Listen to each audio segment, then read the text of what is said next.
filamento di una lampada a tungsteno. Quando il filamento viene riscaldato, esso emette energia sotto forma di luce. Sebbene la luce appaia bianca ai nostri occhi, quando la facciamo passare attraverso un prisma, essa viene scomposta in uno spettro continuo di colori. Questo spettro continuo mostra che una lampada a tungsteno emette fotoni di tutte le energie.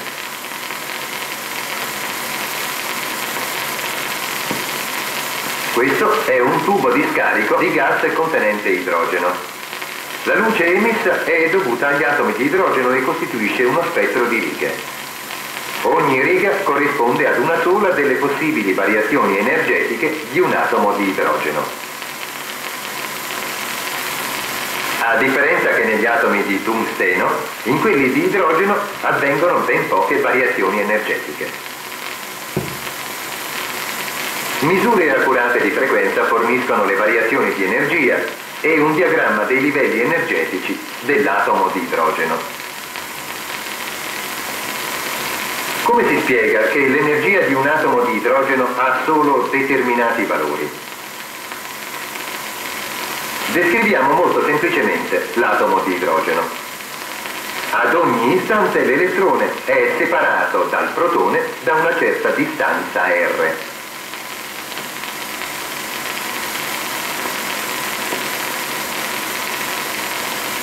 L'elettrone e il nucleo hanno cariche elettriche opposte, perciò si attraggono. A causa di questa attrazione, l'atomo possiede una certa quantità di energia potenziale, che dipende dalla distanza r. L'elettrone è in movimento, perciò l'atomo possiede anche energia cinetica.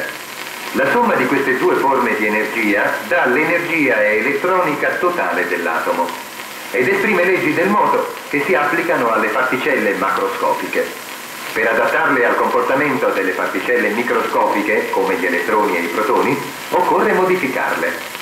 Queste leggi modificate costituiscono le basi della meccanica quantistica.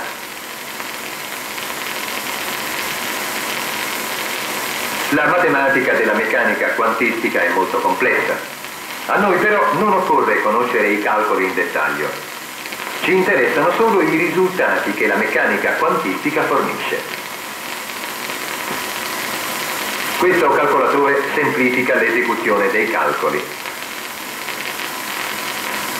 L'equazione e le istruzioni per risolverla sono fornite mediante schede perforate e il calcolatore risolve rapidamente il problema, altrimenti molto laborioso. Dopo aver completato i calcoli, la macchina scrive i vari valori dell'energia.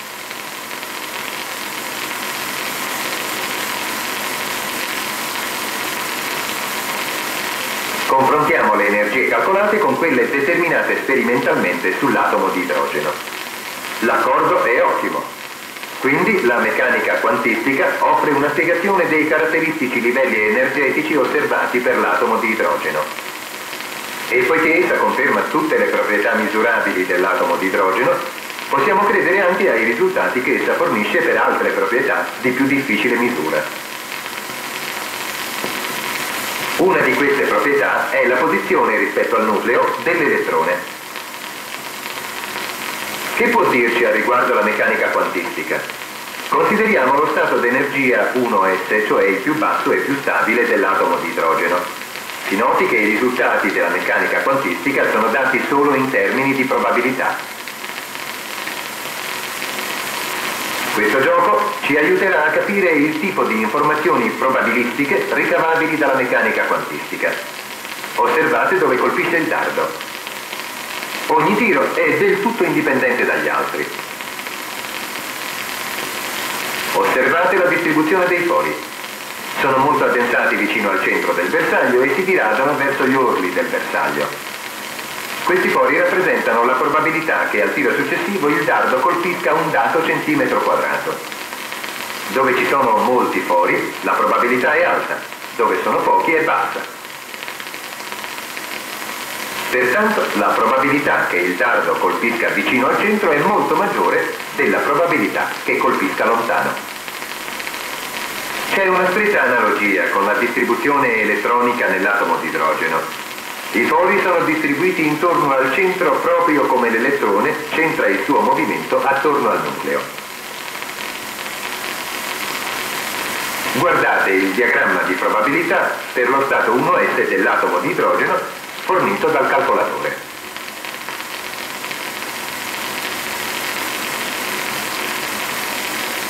Che cosa ci dice questo grafico sulla posizione dell'elettrone? Prima di rispondere consideriamo un'altra analogia, i movimenti di un colibrì attorno al suo nido. Supponiamo che il colibrì rappresenti l'elettrone e che il suo nido rappresenti il nucleo. Il nido sta su questo piccolo albero in un campo di fiori. Rappresentiamo questa scena con un disegno. Ecco il nido sull'albero.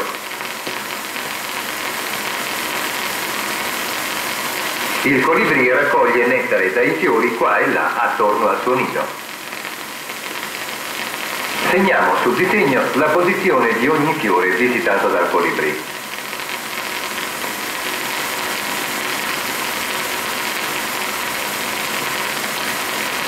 Eccone uno. Segniamo la posizione di questo fiore. Oh, adesso è qui. Segniamo anche questo fiore.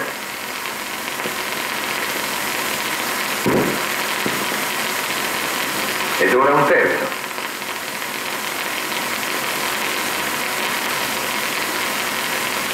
Continuiamo a segnare queste posizioni.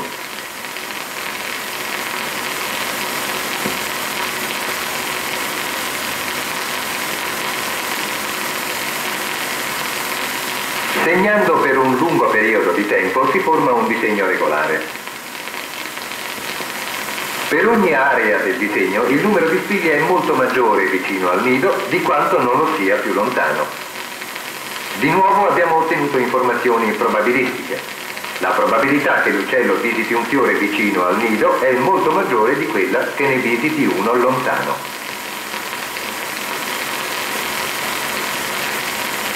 Esiste una distanza media del colibrì dal nido, ma talvolta lo si potrà trovare a distanza minore, talvolta più lontano. Comunque non vi sono limiti al disegno e talvolta il colibrì andrà a posarsi su un fiore molto lontano.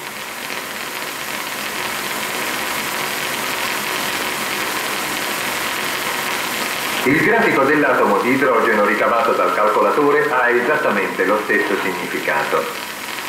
Proprio come il disegno, indica la probabilità di trovare il colibrì ad una certa distanza dal nido. Così il grafico indica la probabilità di trovare l'elettrone ad una certa distanza dal protone. Vediamo che la probabilità di trovare l'elettrone vicino al nucleo è molto maggiore di quella di trovarlo lontano. Anche qui non esistono limiti al grafico. Infatti è molto più probabile che l'elettrone sia vicino al nucleo, ma talvolta potrà esserne molto lontano. Peraltro questo grafico mostra la probabilità in due sole dimensioni. Con un disegno prospettico indichiamo la terza dimensione.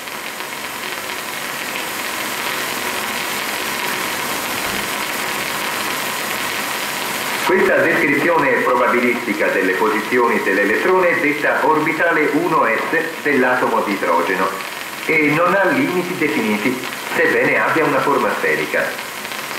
Perciò 1s è un'abbreviazione adatta, perché 1 indica lo stato d'energia dell'atomo ed s denota la forma sferica dell'orbitale.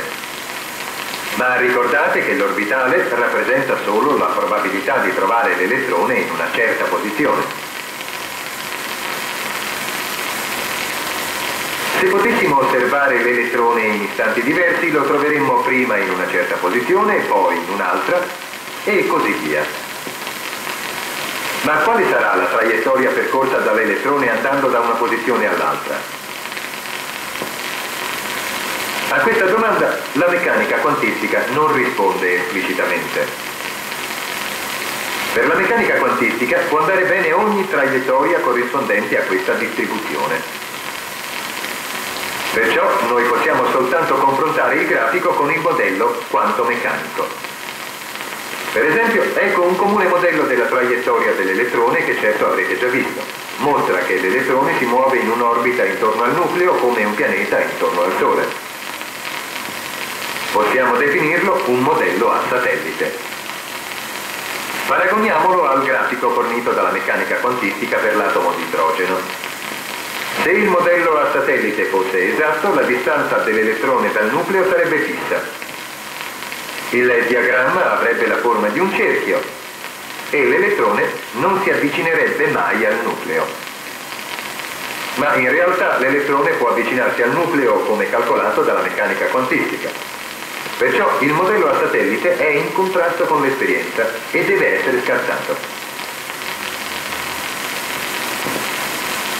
La meccanica quantistica non precisa il movimento dell'elettrone nell'atomo, ma ne definisce la posizione in termini di probabilità. Bassa lontano dal nucleo, alta vicino al nucleo. Possiamo considerare un raggio medio per l'elettrone, ma l'atomo non ha confini. La probabilità diventa nulla solo a distanza infinita dal nucleo. Poiché l'orbitale 1s è tridimensionale, all'infinito c'è una superficie sferica dove la probabilità di trovare un elettrone è 0. Ogni superficie dove la probabilità è 0 si dice nodale. L'orbitale 1s ne ha solo una. Ricordate che l'orbitale 1s corrisponde al livello di energia più basso dell'atomo di idrogeno. Questo livello corrisponde all'energia necessaria ad allontanare l'elettrone dal protone. Per il primo livello questa energia è meno 313,6 kcal per mole, ma lo spettro dell'idrogeno mostra che il suo atomo ha anche livelli di energia più elevati. Ed ecco le energie del secondo e del terzo livello. L'analisi numerica mostra che la relazione esistente tra queste energie sperimentali è molto semplice. Si osservi che il valore di energia di 78,4 kcal è esattamente un quarto di 313,6 e 34,8 è un nono di 313,6. Questi numeri si possono rappresentare come 313,6 diviso per il quadrato di numeri interi, cioè 2 al quadrato e 3 al quadrato. L'energia più bassa è 313,6 su 1 al quadrato. Perciò ogni livello energetico è caratterizzato dai numeri interi al denominatore, che sono valori possibili del numero quantico principale n. Possiamo quindi usarli per classificare i livelli energetici. Ora il calcolatore elettronico elabora un diagramma del secondo livello energetico, l'orbitale 2s. Ha lo stesso significato del disegno dei fiori e del colibrì. La disposizione dei punti descrive l'orbitale 2s in termini di probabilità. Paragoniamo l'orbitale 2s all'orbitale 1s. Su diagrammi alla stessa scala. Nello stato di energia più elevato, il 2s, la probabilità di trovare l'elettrone a maggiori distanze è cresciuta considerevolmente. Si intende che in realtà l'orbitale 2s, come l'orbitale 1s, è sfericamente simmetrico in 3 dimensioni. Ambedue i grafici mostrano che l'elettrone può talvolta trovarsi a notevole distanza dal nucleo, cioè che l'atomo non ha limiti definiti. Ma l'orbitale 2s mostra una nuova caratteristica. A una certa distanza dal centro l'elettrone non si trova mai. Per la simmetria tridimensionale dell'orbitale, questa distanza definisce una seconda superficie sferica, dove la probabilità di trovare l'elettrone è nulla. Ricorderete che tali superfici sono dette nodali. Perciò, mentre l'orbitale 1s ha una sola superficie nodale all'infinito, l'orbitale 2s ne ha due, una all'infinito e una ad un raggio specifico. La meccanica quantistica insegna che ci sono altri orbitali per l'idrogeno con la stessa energia del 2s e il calcolatore ne sta disegnando uno detto 2p.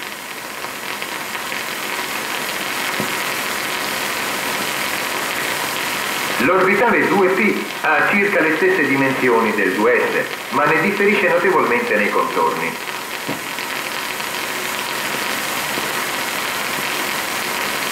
Il 2s è sfericamente simmetrico, mentre il 2p è decisamente orientato lungo un asse, in questo caso l'asse z. Rappresentiamo in prospettiva gli altri due assi, x e y. L'orbitale 2p, come il 2s, ha due superfici nodali dove la probabilità di trovare l'elettrone è 0. Una superficie nodale è all'infinito e la seconda è sul piano xy. Ma perché l'orbitale non è orientato lungo l'asse y o l'asse x? La risposta è che esistono tre orbitali indipendenti di questa forma, ciascuno orientato lungo un asse. Ognuno di questi orbitali, 2p, ha due superfici nodali, una all'infinito, l'altra in un piano attraversante il nucleo. Ora possiamo fissare questi dati in diagramma. Per il livello di energia più basso c'è solo un orbitale e ricorderete che esso ha una sola superficie nodale.